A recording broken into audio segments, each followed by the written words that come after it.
Sam Burgess is the big-name inclusion in England's 31-man squad for the 2015 Rugby World Cup. The Rugby League convert has played just 70 minutes of rugby for England, but he's named as one of 4 centres in the squad at the expense of Northampton Saints' Luther Burrell. Henry Slade has also been named, taking the number of players with just 1 cap to 3, Jamie George winning the race for a hooker spot over Luke Cowan-Dickey. In the pack, injury-prone Alex Corbisiero has been left out, while Saints' Kieran Brooks takes the 5th prop spot. While in the second row, 8-capped Saracens youngster George Cruz has done enough to edge out Bath's Dave Atwood. The battle for number 8 has seen Lancaster show faith in Ben Morgan along with Billy Vunipola. Morgan's worked hard to get back from his broken ankle and is seen to be in top physical condition. The experienced Nick Easter just missing out. So with all that's written and spoken about Sam Burgess, what are the reasons behind Lancaster's selection? It's picked on merit from what we've seen in the camp over the last 10 weeks.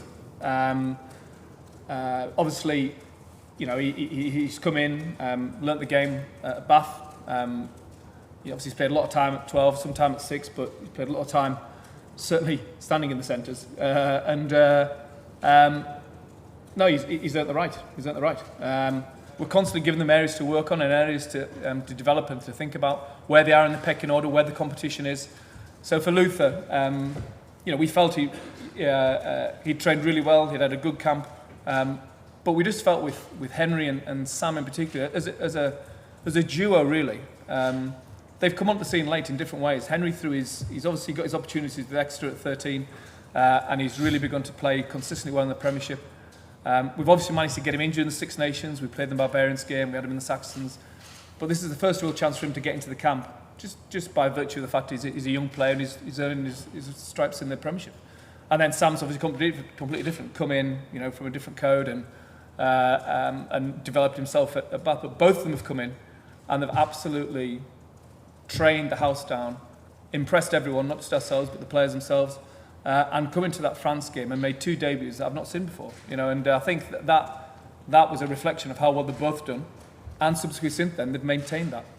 You've touched on the experience side of it. 3 players will just have 1 cap. Did you imagine 2 years ago when you looked at selecting this squad that there would be that amount of inexperience in it?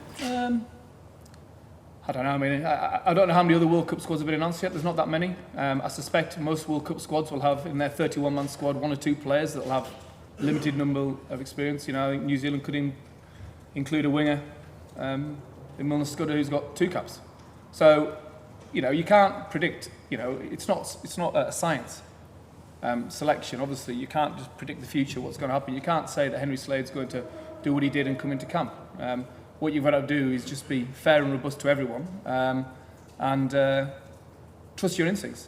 And I think, you know, we've worked together for 4 years now as a coaching team. We trust each other's instincts, and we trust the decisions we've made. We trust the 31 players, and you know, we're ready to go.